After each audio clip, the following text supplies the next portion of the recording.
Bonjour à tous. Alors sur le marché des hélices, il y a deux fabricants qui sont très connus, qui sont Helix et Hyprops. On se demande souvent quelle est la différence entre ces deux fabricants. Donc on va essayer de faire un comparatif le plus objectif possible. Et pour faire ce comparatif, on a fait la mesure de 16 hélices différentes de ces deux différentes marques sur un banc de poussée qu'on a réalisé spécifiquement pour notre projet de paramoteur électrique. Alors je vous invite à regarder la vidéo jusqu'à la fin pour voir qui sort vainqueur de ce comparatif. Allez, c'est parti.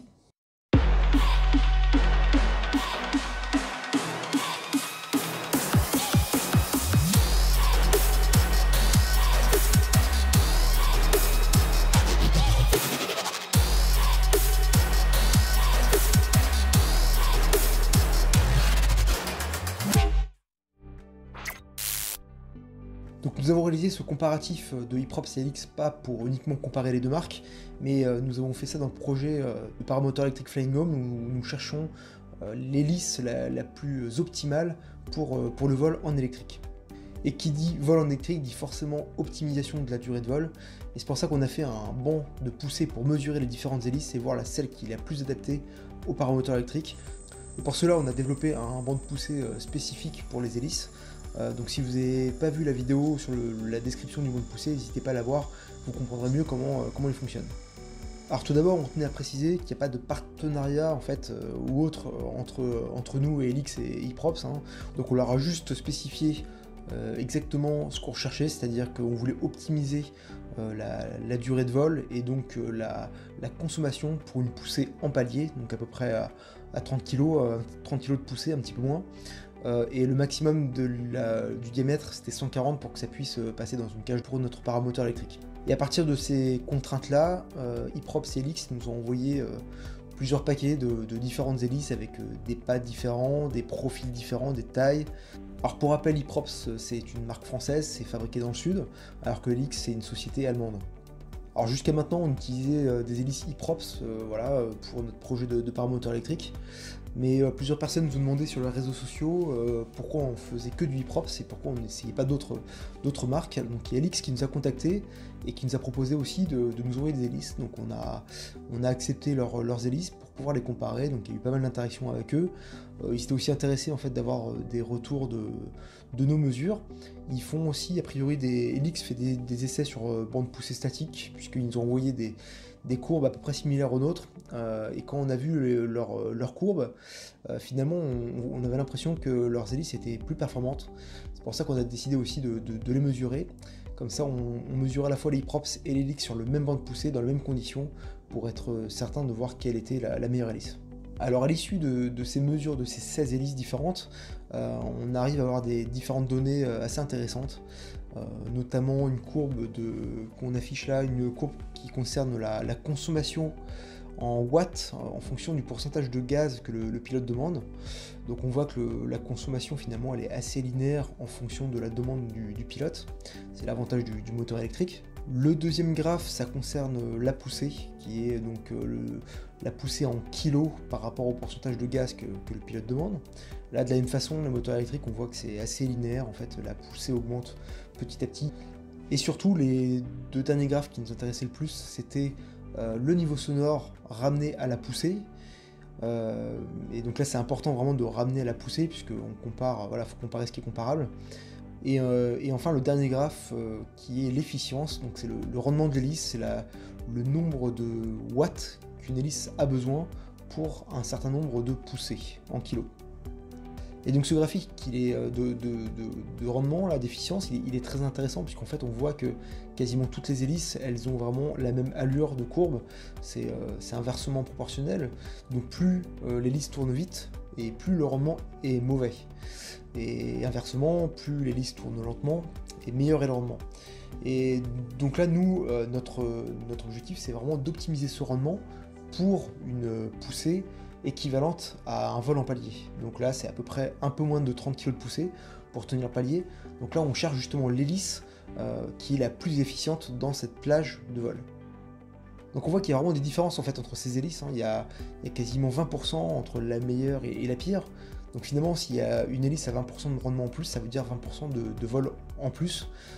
Donc il y a tout intérêt vraiment à choisir la bonne hélice qui convient le mieux. Alors pour pouvoir comparer Hyprops et Helix, on a décidé de choisir 5 critères. Alors ces critères pour nous qui semblaient les plus objectifs, en tout cas les plus pertinents. Donc les 5 critères de comparaison, c'est premièrement la qualité de fabrication et finition de l'hélice globale. Le deuxième, c'est le poids de l'hélice.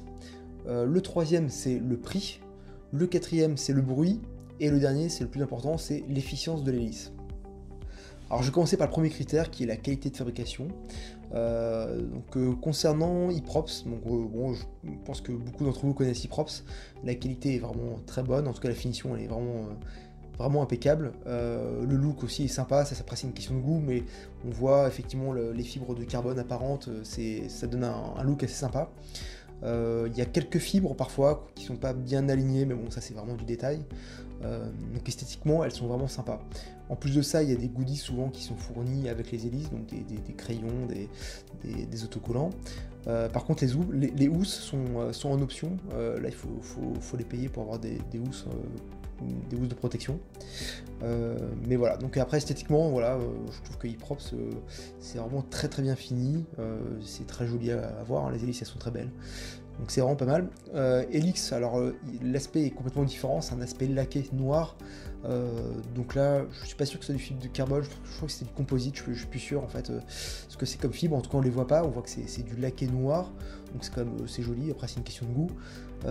Par contre Helix ils fournissent des housses de protection en mousse, ça c'est vraiment intéressant, où on peut transporter les hélices sans les abîmer, et ça c'est fourni de série.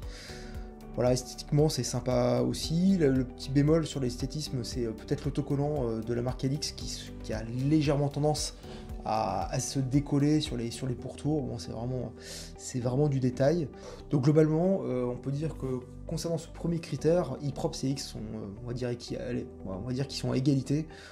Ce sont voilà, deux fabricants qui ont des hélices quand même très bien finies. Le deuxième critère, c'est le poids. Donc là, on a mesuré deux hélices qui sont équivalentes, parce qu'on a testé des hélices de 125, 130, 135, 140, des bipales, des quadripales. Là, on a pris deux tripales en 140 cm de diamètre pour comparer. Donc là, chez Helix, la tripale 140, elle est à 1083 grammes, contre 891 chez Hyprops. Donc Hyprops est à peu près 20% plus léger, en tout cas pour la tripale 140 qu'on a mesuré. Donc là pour le deuxième critère c'est Hyprops qui gagne. Le troisième critère, le prix, qui n'est pas négligeable. Concernant Hyprops, donc pour une tripale 140, le prix est de 585 € hors frais de port contre 589 pour Helix. Donc là, voilà, à 4 € près, on peut aussi dire que Helix et Hyprops sont à égalité. Le quatrième critère qui devient intéressant, le bruit. On vous montre le graphe. Là, celui qui sort gagnant sur ce critère, c'est Helix. Au-delà des mesures brutes, on a quand même le sentiment, avec Mathieu, que le bruit est quand même plus agréable avec Helix. Il y a quand même une différence. Le sonomètre, il fait une mesure vraiment très objective. Et après, il y a effectivement, je pense qu'on est plus ou moins sensible des différentes fréquences. Donc on a, en plus de ça, senti que Helix avait un bruit un peu plus agréable. Donc voilà, donc pour le bruit, là par contre, on va dire que c'est Helix qui a remporté le critère. Donc le dernier critère, le cinquième critère, qui est l'efficience, qui est quand même l'un des plus importants. Donc là, de la même façon, on a utilisé notre bande poussée pour faire la mesure de ces hélices. Donc là sur les courbes, on voit toutes les hélices de la marque Helix qui sont en jaune, et les hélices de la marque Hyprops qui sont en bleu. Et là c'est Hyprops qui est en tête, pareil, de très peu par rapport à Helix, mais devant quand même. Donc là de la même façon, c'est une tripale 140 qui remporte le duel, contre une tripale 140 aussi de chez Helix. Donc pour conclure sur les 5 critères, il y a 2 égalités, 2 pour Hyprops et 1 pour Helix, donc c'est Hyprops qui remporte ce comparatif. Finalement de peu en fait par rapport à Helix, hein, voilà, on a vu que les mesures se jouaient à pas forcément grand chose, mais bon globalement voilà, on trouve que Hyprops voilà, est un poil au-dessus de Helix, donc en plus c'est français, donc tant mieux. Donc voilà, j'espère que les critères pour vous étaient assez objectifs. On aurait pu évidemment en prendre plus, mais voilà, on s'est limité à ces 5 critères.